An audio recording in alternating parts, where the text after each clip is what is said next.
Merci beaucoup Laurent et merci de m'avoir donc proposé de parler de ce sujet. Alors je vais pas forcément vous assommer trop avec plein de recommandations, plein d'études. Les recommandations, elles sont pas si compliquées que ça effectivement dans l'infarctus. Jean-Noël vous les a présentées, mais je vais essayer de les mettre un peu plus en perspective pour comprendre que c'est pas forcément si simple que ça, ce risque ischémique dans l'infarctus et dans les coronaropathies. Ici, vous avez la courbe en fait de la mortalité au décours, mortalité rythmique et de la survenue du trouble du rythme au décours de l'infarctus, alors en fonction des fractions d'éjection, mais surtout en fonction du temps. Et c'est ça qui est relativement intéressant à regarder, c'est que le risque rythmique dans un infarctus, il est essentiellement préhospitalier ou juste au moment de l'hospitalisation. C'est là que surviennent le plus de troubles du rythme ventriculaire et de troubles du rythme ventriculaire graves. Il y a ensuite une période de décroissance avant qu'on atteigne le risque chronique, et c'est finalement ce risque chronique la plupart du temps dont on parle. La question, elle vient finalement à se poser deux questions. Alors, il y a la phase hospitalière, préhospitalière. Préhospitalière, c'est plus de la prévention cardiovasculaire finalement. Hospitalière avec la gestion des troubles du rythme. La phase de transition et puis après la phase chronique qu'on connaît tous relativement bien. Pendant la phase hospitalière, donc c'est là que surviennent le plus de fibrillations ventriculaires et on voit que dans les 48 premières heures, il y a 78% de fibrillation ventriculaire en termes de troubles du rythme. C'est important parce que finalement, ces patients-là qui font de la fibrillation ventriculaire très précocement au décours d'un infarctus, ils n'ont pas de conséquences sur leur pronostic. Ils n'ont pas plus de risque de faire une mort subite dans les suites. Et cette limite de 48 heures, elle est importante parce qu'après 48 heures, là, les choses changent. En fait, là, on a une vraie bascule en termes de pronostic rythmique. Et les gens qui auront fait des troubles du rythme significatifs après 48 heures, ils auront une aggravation de leur mortalité dans les suites. Et ce qui est intéressant, c'est qu'à ce moment-là, on a beaucoup moins de fibrillation ventriculaire. Donc en gros, sur le plan des mécanismes, ce qu'il faut bien comprendre, c'est que quand on fait de l'ischémie myocardique, il y a des modifications canalaires, il va y avoir un automatisme cellulaire qui sera différent, qui va générer des extrasystoles plutôt focales, et ce sont ces extrasystoles à couplage court qui vont mener à la fibrillation ventriculaire. Ça va finalement se régler par la revascularisation, le traitement de l'ischémie, la mise en place des médicaments. Et puis après, assez rapidement, vont apparaître en fait les premières conséquences qu'on voit ici de l'infarctus, avec le début de fibrose, de zones non fonctionnelles, et la création d'isthmes, c'est-à-dire en gros de court-circuit au niveau du cœur. Et là, vous voyez le mécanisme classique en fait de tachycardie ventriculaire, avec une zone d'isthme où ça va tout doucement à l'intérieur, c'est le court-circuit, et puis ça se met à tourner en boucle comme ça. Et cette zone-là, on imagine bien que elle sera beaucoup plus difficile à traiter. On est au milieu d'une cicatrice. J'ai beau revasculariser, ça ne va pas forcément changer grand-chose au fait qu'il y ait cette cicatrice avec cette conduction électrique.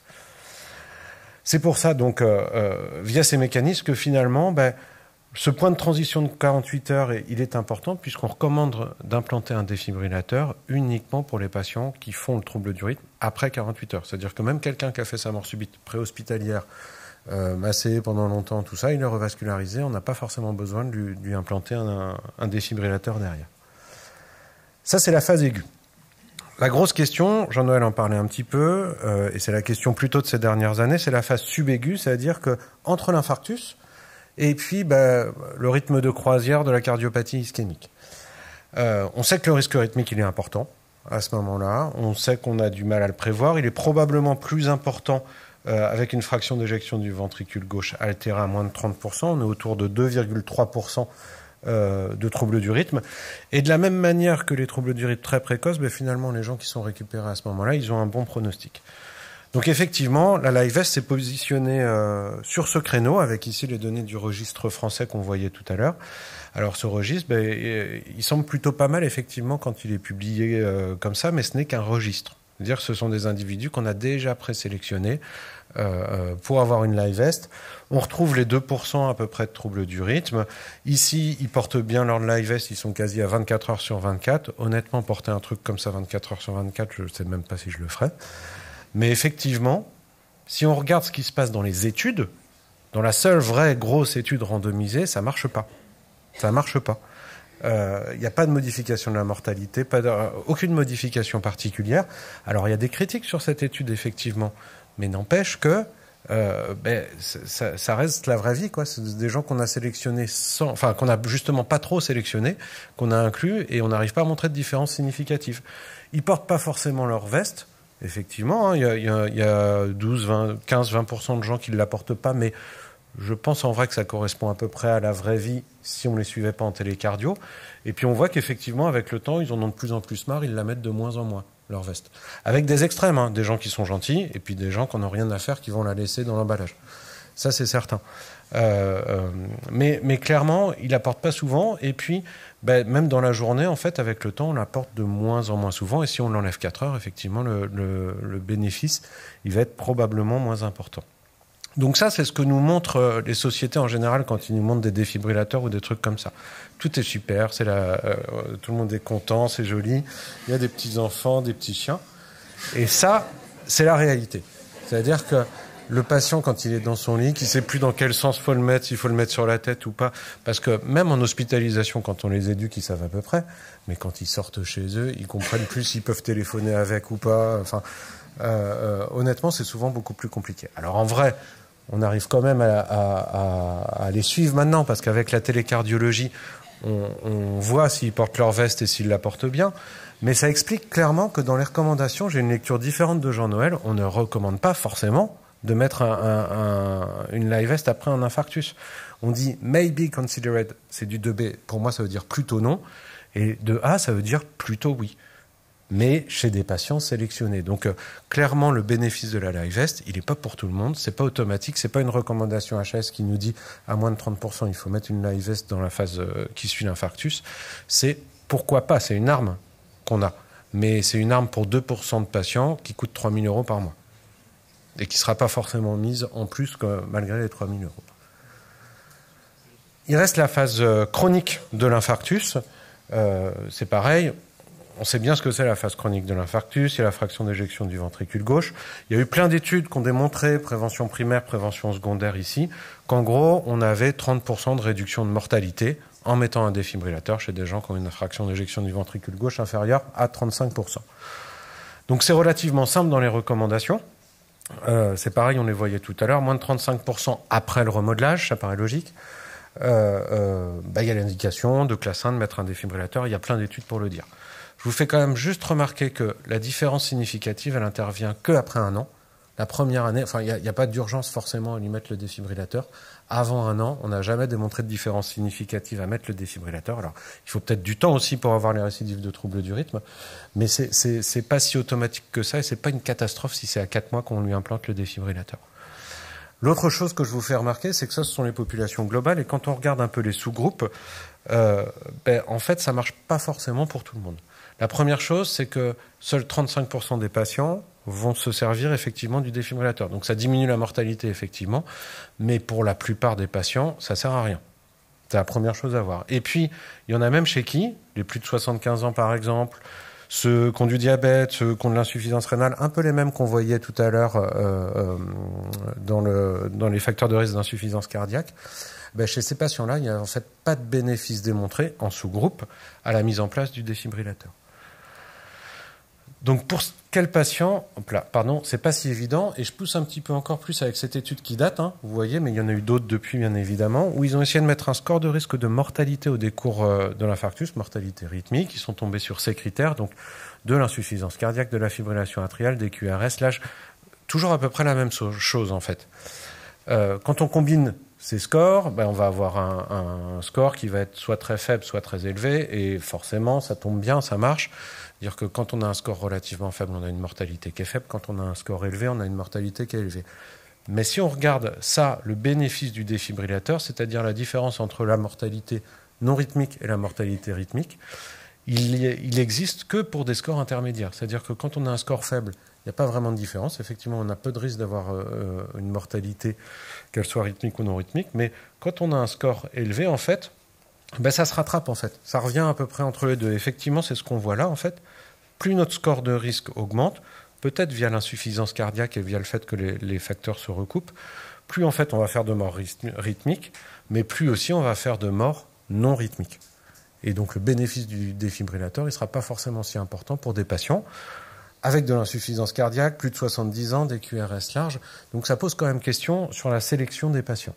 Le dernier point sur la sélection des patients, c'est juste pour vous rappeler quand même que là, on parle de ces patients avec une fraction d'éjection à moins de 30%. C'est une étude de mort subite.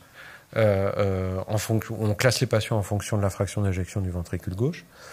Mais la plupart des patients qui font une mort subite liée à un infarctus, liée à une coronaropathie, ils ont en fait une fraction d'éjection du ventricule gauche qui est supérieure à 30-35%, voire même supérieure à 50%. C'est juste que l'incidence dans ces populations, elle est faible, donc c'est difficile de leur recommander un défibrillateur, mais la plupart des morts subites, elles surviennent pour des fractions d'éjection élevées. Donc, comment mieux sélectionner les patients? Il y a eu pas mal d'études pour proposer de manière assez logique de dire, on regarde la cicatrice, il y a beaucoup de cicatrices, il y a plus de troubles du rythme, et c'est vrai. La difficulté, c'est comment est-ce qu'on quantifie ça et comment est-ce qu'on sélectionne les patients. Il y a plein d'autres études actuellement avec tout ce qu'il faut de machine learning, c'est à la mode et tout ça, mais surtout avec des scores multimodaux, multiparamétriques, c'est-à-dire qu'on combine l'électrocardiogramme, on va regarder ici par exemple des tests sanguins, ici on rajoute le Holter avec l'alternance de long T. Plein de paramètres, on fait tourner à peu près tout ça, et effectivement, ça, cette étude, c'était dans les FEVG préservés, on arrive à identifier les gens. On arrive au moins dans une étude à identifier les gens qui font plus de morts subites. Et ici, dans les FEVG altérés, on arrive à discriminer ici les morts subites non rythmiques des morts subites rythmiques. Donc en fait, ça c'est plutôt l'avenir, c'est-à-dire que la FEVG, c'est le seul critère qu'on a actuellement, seul critère reproductible et qu'on utilise dans les recommandations, mais très clairement, c'est pas un bon critère. Et il y a tout un pan de recherche là-dessus qui permettra, je l'espère, de mieux sélectionner les patients dans l'avenir. C'est assez logique, cette histoire de fibrose, de score multiparamétrique. Et pour finir, sur les 2 petites minutes, je vais parler juste des préventions secondaires. En repartant de cette diapo de mécanisme, quand on est en prévention secondaire, on est plutôt ici. On est plutôt dans une grosse cicatrice avec des courts-circuits et avec la survenue de tachycardie ventriculaire.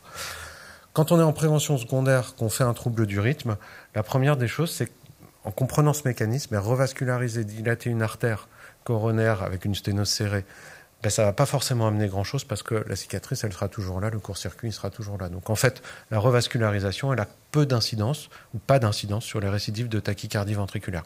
Ça ne veut pas dire qu'il ne faut pas faire des coraux parce qu'on va chercher quelque chose d'aigu qui puisse expliquer la survenue du trouble du rythme, mais ça veut dire qu'en l'absence de quelque chose d'aigu, c'est pas ça qui va permettre d'améliorer les choses. Les médicaments, on sait que, donc ça c'est une grande méta-analyse qui avait été faite, ça marche pas forcément très bien. Il y a que l'amiodarone qui a démontré de manière répétée une diminution des troubles du rythme dans la cardiopathie ischémique.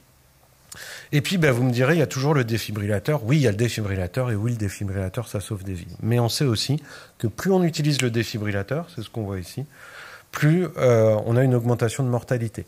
Alors, ça paraît assez logique de dire ça de base, mais en fait, on va un tout petit peu plus loin en disant que, en fonction de comment on le programme, on a une amélioration de mortalité. Si je le programme pour éviter d'avoir des chocs, c'est le high rate ici, 252 fréquences, je fais strictement rien en dessous, je veux pas d'ATP, je veux rien du tout, c'est mieux que si je lui rajoute une plage d'ATP. Donc ça veut dire qu'en fait, malgré tout, moins on l'utilise, ce défibrillateur, mieux c'est, et que si c'est le parachute, c'est pas forcément la solution.